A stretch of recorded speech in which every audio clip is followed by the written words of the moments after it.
Bonjour à tous. Nous sommes aujourd'hui à la fin de l'été. On n'est vraiment pas encore en septembre, il fait beau. Je vais vous parler en fait des recherches en Belgique. Alors, je vous en ai déjà parlé lors du challenge 2023 et vous verrez, vous avez les liens dans la barre du dessous, mais il y a eu un gros changement. Les archives de l'État en Belgique nous ont sorti un gros bébé. Donc je tiens à vous mettre au courant parce que c'est vraiment facile d'y avoir accès. Pour ça, je vous emmène dans mon ordinateur et vous allez pouvoir suivre petit à petit ce tuto.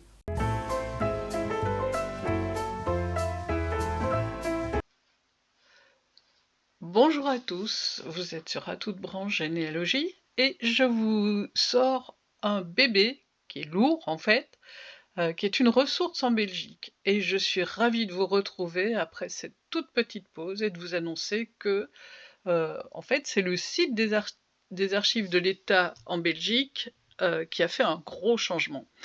Lors de mon passage en février de cette année, j'avais été dans les archives de la province du Luxembourg, l'archiviste m'avait annoncé du changement. C'est vrai que ça avait été compliqué de trouver les informations, mais il était incapable de me dire de quoi il s'agissait exactement.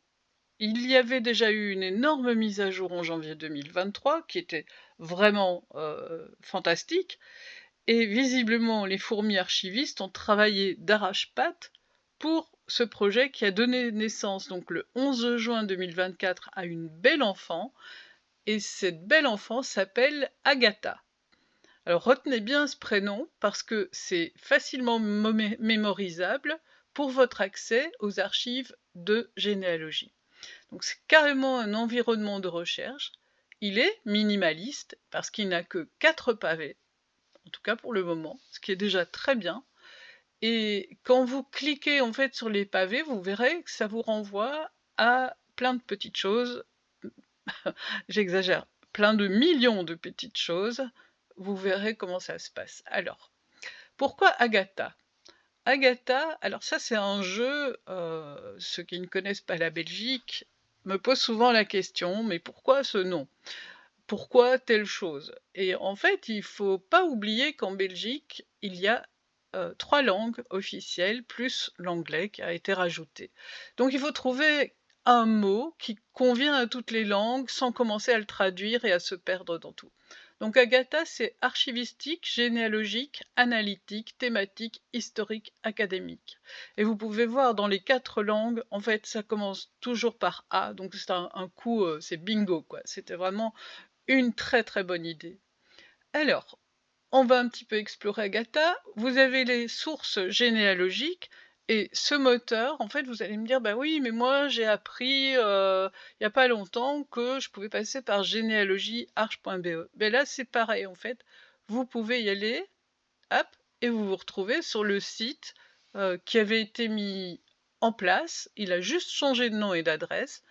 Et là, vous avez les registres paroissiaux avant 1796, avant 1796, et les registres après 1796, donc de l'état civil. Vous avez les index, vous avez les actes, donc c'est très facile. Pour les grandes villes, vous avez parfois plusieurs paroisses, donc c'est à vous à choisir. Et sinon, c'est tout simple, hein, vous avez vu, l'environnement est vraiment minimaliste. C'est parfait quand on fait des recherches de ne pas s'encombrer de tout un tas de lectures à faire en plus de tout ce qu'on fait. Alors, vous verrez que sur la page de gauche, il y a analyse d'actes, mais ça, je vais revenir en arrière. Alors, je clique ici, comme ça, je reviens en arrière. Pour avoir accès à tous ces documents, il ne faut pas oublier, ici en haut à droite, de vous connecter. En fait, c'est gratuit. La collection est gratuite. Et puis, vous choisissez votre langue. Vous verrez, il y a toutes les langues possibles. Donc, si vous êtes francophone, bah, vous cliquez là-dessus. Et si vous parlez une autre langue, vous cliquez sur les langues. Ensuite, ils ont mis en place un système plus performant d'analyse d'actes. C'était anciennement renommé sur l'ancien site, Rechercher des personnes. Il y a 13 millions d'actes et 42 millions de noms indexés dans la base de données. Alors, je vous dis tout de suite, c'est pas évident parce que les gens croient qu'on va tout trouver par là, mais c'est loin d'être complètement en ordre. Je pense qu'ils ont des bénévoles, hein, qui font ça. Le personnel des archives, il est déjà débordé par tout un tas de choses, mais ça a changé quand même. Le système est très facile aussi, la présentation est très facile. Vous indiquez le terme de recherche quand vous faites une recherche libre dans les actes, et sinon, eh bien, là, j'ai essayé en tapant, en fait, mon nom de famille, hein, vous connaissez, c'est Goebbels. Ah, ça marche pas. Ben oui, je suis pas sur le bon écran, donc je vais revenir en arrière parce que j'ai vu qu'il apparaissait. Voilà, je l'ai tapé tout à l'heure et je vais sur recherche et là, il me sort, en fait, ça c'est extraordinaire parce que c'est quelque chose qui n'existait pas, 2 pages. Voilà, donc il y a 50, non, il y a même pas 50. Il y a 31 résultats, voilà. Il y en a aucun Il y en a aucun qui sont, dans les branches que je recherche. Parce que beaucoup sont de 1867 et ce sont probablement des gens qui ont migré vers la région bruxelloise, parce que le Luxembourg a été vraiment une terre, bouleversée. Alors je regarde quand même ici en 1605, j'en ai à Bruxelles et ça je pense que je les avais déjà trouvés lors d'un précédent article, je vous les avais déjà montrés dans les ressources en fait du site des archives. Si on revient sur la page Agatha, donc je vais passer par là pour être sûr, attendez une petite minute, voilà, les analyses d'actes, on a fait, les sources généalogiques, on a fait, et là on va aller vers les inventaires d'archives. Alors qu'est-ce que c'est les inventaires d'archives pour quelqu'un qui ne connaît pas? En fait, c'est des normalement, quand on va dans les salles d'archives, on a des documents qui sont des petits livrets reliés avec toutes les archives possibles qui ont été, enregistrées dans ces livres. Je sais qu'ils sont en cours de, comment je veux dire? D'inventaire si vous voulez, l'inventaire il doit être mis à jour, il doit être réindexé. Il y a énormément de travail de numérisation qui a été faite par la Belgique, ces dernières années, donc c'est certain que, on peut ajouter numériser ou pas. Et donc ça consiste, à des petites fiches, hein, vous allez et là, alors je vais mettre ma connexion. En fait, comme je vous dis, c'est gratuit, mais il faut, être connecté. Et là, vous allez ici dans les archives, vous cherchez s'il y a un inventaire et ça, c'est pas évident. Et dans l'inventaire, alors, je vais mettre par exemple, voilà, c'est ça, on va chercher Robelmont, une commune qui se trouve dans le Luxembourg. Les plans de masse de culture, voilà, ça peut être intéressant aussi. Et si je vous montre ça, c'est parce que c'est pas évident. Alors, il faut commander en fait quand vous allez en archive. Et j'avais fait tout un article à ce sujet-là. Je vous mets le lien en bas de description, puis je vous ferai un petit appel sur la vidéo aussi, comme ça vous pouvez voir. Parce qu'il m'était arrivé une mésaventure. Donc vous commandez sur internet un certain nombre d'archives. Et ce qu'il faut faire, c'est non pas de s'occuper de ça, parce que si vous prenez ça, ça ne vous amène à rien, ni de ça non plus. C'est un petit peu bizarre. Il faut cliquer sur le PDF. Et là, vous avez en fait tout l'intérieur de l'inventaire des archives. Et vous retrouvez, voilà, vous savez que vous avez les cadastres du consulat, puis c'était le consulat puisqu'en fait c'était la période napoléonienne, et là vous descendez et vous avez, voilà, 3 pages. Donc vous savez qu'en fait, vous n'aurez pas ces documents en ligne, il faut aller sur place, mais si vous êtes intéressé, parce que là on part sur de la généalogie déjà approfondie, et bien voilà, vous pouvez faire votre liste et commander aux archivistes du Luxembourg et vous pouvez faire ça pour les 10 provinces belges qui existent. Donc on revient maintenant, on était sur l'inventaire des archives, donc vous avez compris le système. Cette partie est en cours de développement, ils le disent bien ici, et sera disponible prochainement. Alors prochainement, on ne sait pas quand, mais voilà, c'est ça. Ensuite, on a les producteurs d'archives. Alors, les producteurs d'archives, c'est toujours en cours de route aussi. Si vous arrivez sur la page qui se trouve ici, vous verrez que ça a l'air compliqué. Ceux qui ont l'habitude des archives de Belgique, vous verrez que vous avez à utiliser en fait les filtres, ce sera beaucoup plus simple. et je vais mettre ici, Luxembourg, par exemple. Je vous mets celui-là parce que je crois que je le connais par cœur. Ouais, bah, je peux pas écrire. Zut, je vais marquer Virton, excusez-moi, je vais dire des gros mots. Rechercher. Et là, j'ai tous les producteurs d'archives, en fait, qui sont disponibles, donc il y en a 4 pages. Producteurs d'archives, c'est ceux qui ont déposé les archives. Là, vous voyez, là, c'est un limonadier, la ferme du collège Saint-Joseph, pardon. Je viens de voir la laiterie coopérative Saint-Joseph, puis devenue Socolet. Donc les archives ont été remises, en fait, les fonds d'archives ont été remis aux archives de l'État en Belgique. Vous avez également les archives des notaires, hein, et vous avez donc les archives qui sont des archives d'entreprise ou bien de comment je veux dire, de paroisses, de procès-verbaux. Il y a eu des archives de gendarmerie. En fait, il y a plein de choses là-dedans. Il faut fouiller. Si vous faites des recherches approfondies, ben voilà, c'est là l'endroit où vous devez aller. Mais encore une fois, vous voyez que ce sont des producteurs d'archives. Donc après, je vais mettre le nom Collignon, Cyprien, Lucien Limonadier. Il y a pas, vous voyez qu'il n'y a pas, on peut pas cliquer. Donc il faut remettre ça ici et voir ce que vous pouvez chercher. C'est également, ils le mettent ici, alors je dois changer de page, là, producteur d'archives. Cette partie est en cours de développement et sera prochainement disponible. Donc voilà, le petit tuto que je vous avais gardé.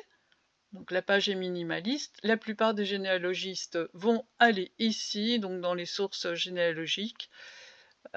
Du coup, le précédent article que j'ai fait à ce sujet, je vais le changer et je vais mettre je vais le mettre aux archives, puisque en fait il n'a plus d'utilité. C'est ça qu'il faut retenir. Voilà, je vais chercher un document paroissial ou état civil et je trouve ce qu'il me faut. Je voudrais ajouter aussi que là j'étais sur le projet. Alors est-ce qu'ils vont bien me laisser faire? Je ne crois pas qu'ils veuillent. Ah voilà, Home. Ce site existe toujours et donc c'est le site officiel des archives de recherche, hein. Vous avez les salles de lecture qui sont indiquées ici. Ce petit paragraphe vous renvoie vers Agatha. Vous avez aussi des collections de plans et documents du cadastre en ligne. J'avais fait un article là-dessus aussi en comparant le cadastre français et donc Ferrari et Cassini. Essayez d'aller faire des petits tours, hein, parce qu'il y a des choses vraiment intéressantes. Donc ça, ce sont des archives qui vont rester, qui intéressent moins le généalogiste débutant, mais le généalogiste un peu plus passionné, il va aller chercher effectivement des éléments d'archives. Vous voyez, vous avez toutes les descriptions, et après ici, vous avez des archives numérisées. Là, je ne sais pas du tout sur quoi je vais tomber. Ben voilà, les images sont pas très claires, mais en agrandissant, on arrive encore. Vous voyez? Donc voilà, je voulais vous signaler que l'ancien site n'a rien perdu, mais que Agatha, le nouveau bébé, est quand même très bien. Je vous dis à bientôt. Bonne recherche dans le site des archives de Belgique. Ah non, j'ai oublié quelque chose. J'ai oublié un truc important. Je vais faire une coupure. Alors, je suis revenue sur mon site pour vous montrer où se trouve en fait l'article qui parle de la généalogie et j'ai des choses importantes à vous dire. Donc vous voyez que le site a été complètement refondu. Il est un petit peu comme une bibliothèque sur laquelle vous allez aller chercher les articles et il y a des catégories ici. Et la catégorie des recherches en Belgique, elle se trouve ici. Alors, il y a, je pense, une trentaine d'articles différents. Le premier article dont je vous parle, c'est Retour de voyage aux archives et tuto de commande. Donc je vous explique ce que je viens de vous montrer, mais plus en détail. Là, on est sur le blog. Donc vous avez, je vais vous le montrer, vous avez l'article écrit, si vous aimez mieux le lire, mais vous avez aussi le lien, en fait, vers la chaîne YouTube, si vous préférez avoir un suivi visuel, hein. Ça dépend de la façon dont chacun fonctionne.